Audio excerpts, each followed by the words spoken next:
It's The Law Show on CL 650. A comprehensive look at everything you need to know about the law.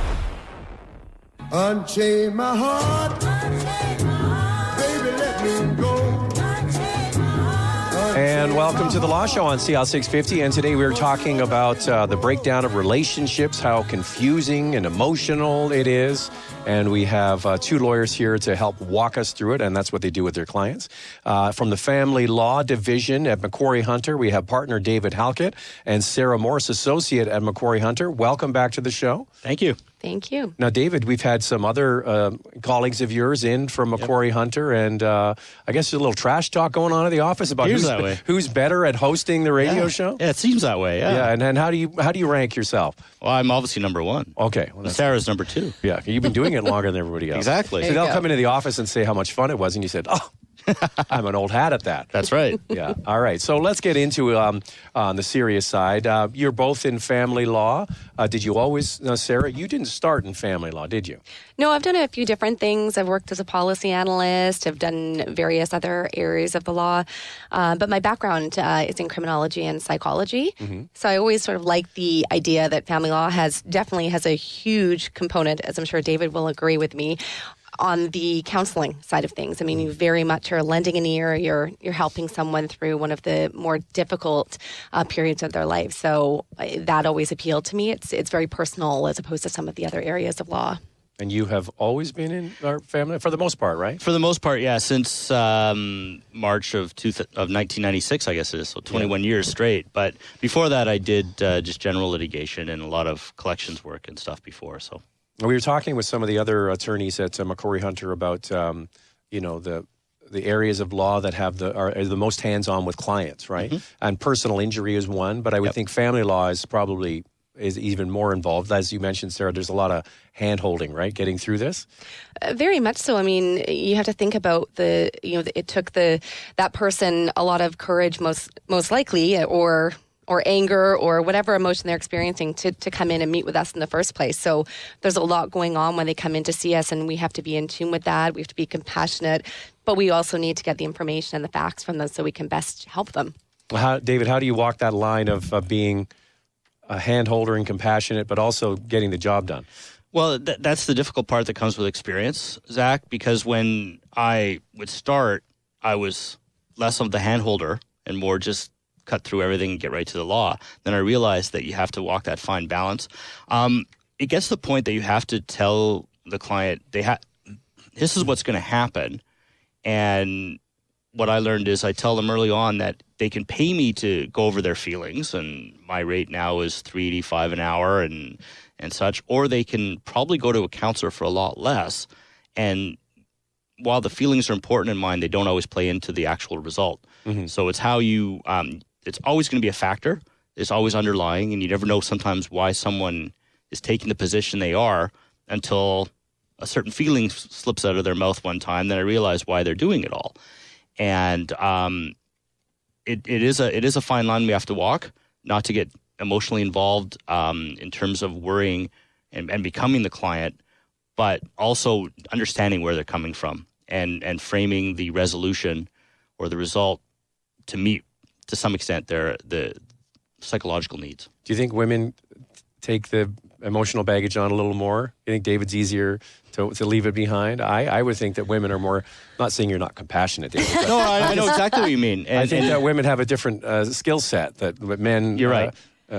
Yeah, I mean, I think it's going to depend on the person, and I think it's also going to depend on what we've been through as individuals as well, whether we align with the what the client is talking about or not. And so I think it's very personal. I mean, I think there's a lot of men out there that are very compassionate as well. So I think it's matching the client with the lawyer, the right person for them. I think is really important. And is getting into the process of what you're going to do and where you're going to end up, does that help turn the focus away from the emotions and onto a task?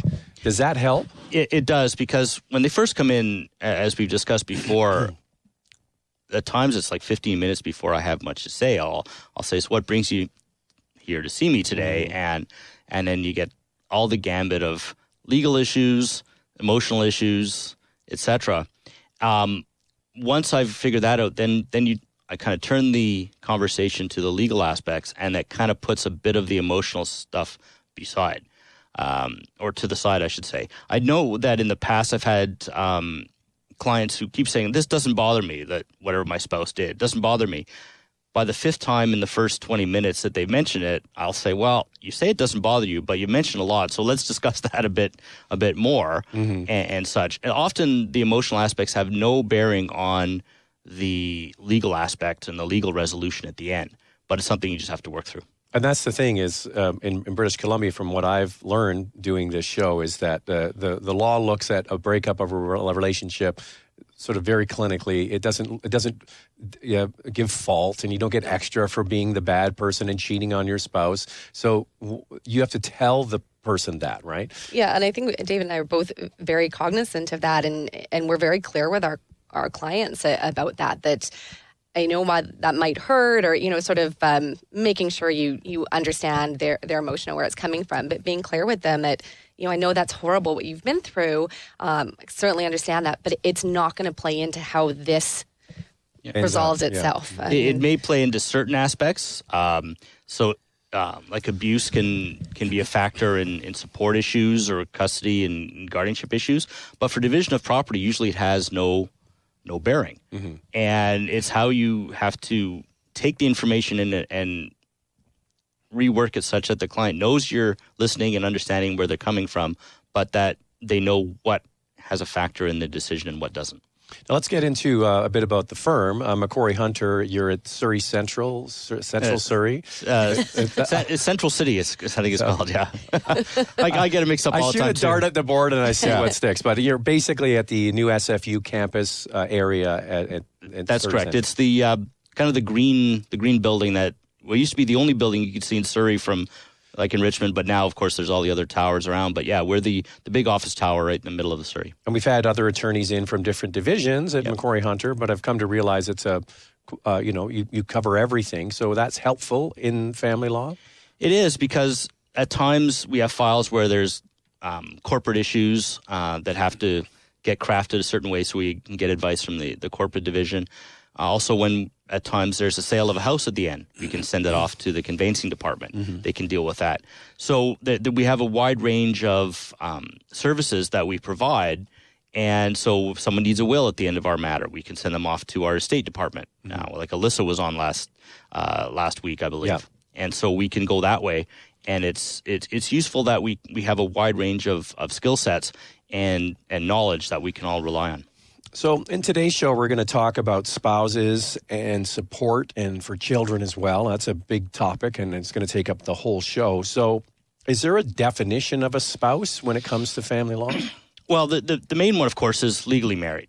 So when you're legally married, automatically you are a spouse. And your rights as a spouse begin the minute you say I do. And you've signed off and you got your marriage certificate. Then, of course, there's the common law spouse, and I'll pass over to Sarah to take care of that one. So that is two people who have lived in a marriage-like relationship for 2 years or more.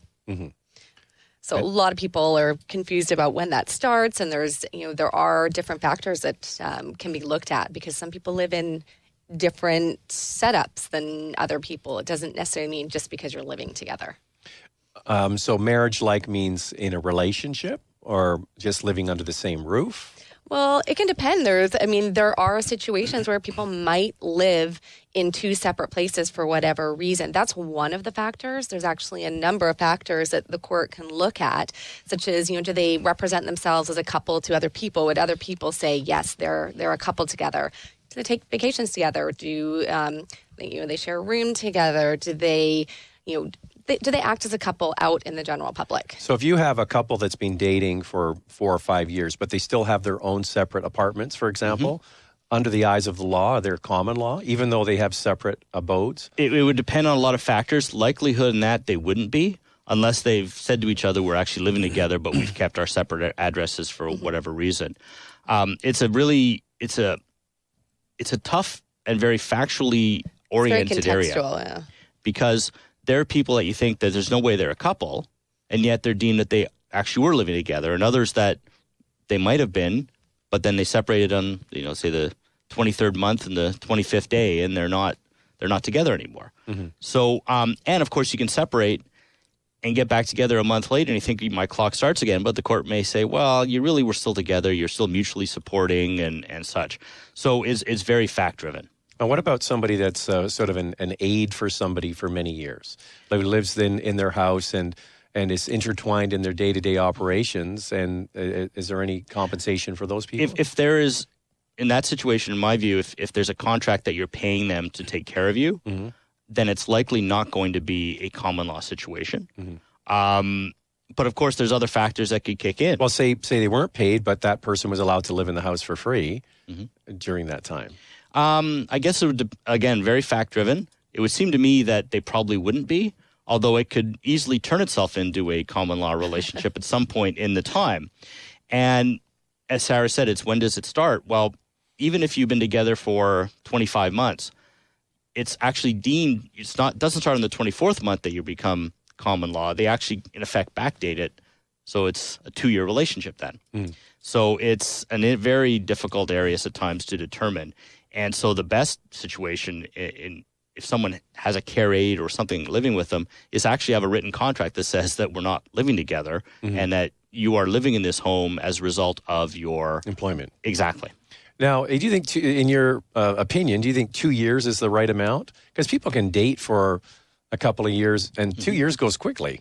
It does. Well, I think it's just something that people have to bear in mind. People have to be knowledgeable about this because, let's face it, we live in a very expensive city where people that might not ordinarily cohabitate do because of the price of living on your own. So I think people need to turn their minds to it. University students or people on a graduate degree, living together to save money, well, they have to start thinking about that once we hit that 2-year mark, there may be some other things we've got to start thinking about. So it's all about understanding what the law is and what it applies to. And the difficult part is people don't think about it until afterwards. Exactly. Oh, we've been together for 6 months. We really like being together. Let's move in together. They don't think of what'll happen if in 3 years they break up and one had the house and the other one all of a sudden has a 3-year claim against it. So do you see more claims against other people or separations and wanting division of assets with common law? Even though, we'll use the scenario you just mentioned, you've been lived together for 3 years, or are people much more likely to just deal with it on their own and say, you go your way, I go my way, when they're common law versus really married? I think a lot depends often if they happen to have a child. Right. Because that can make a difference. We don't have that many people in their mid-20s that have happen to live together for a couple of years that they break up and they're making a claim. We do have some cases that come through that way, but usually there's not enough money involved to hire a lawyer to deal with it. What it kicks in a lot is if one of them had a child, you move in for that amount of time, then there's support issues for the child, maybe support issues for you if you had a child together and such. So the older individuals is where it seems to kick in more. Okay, quick break. When we come back, we're going to get into when you're separating and with same-sex spouses, are they treated the same way? We're talking about family law, and we'll continue our conversation next on CL 650. There's more of the show still ahead. This is The Law Show on CL 650.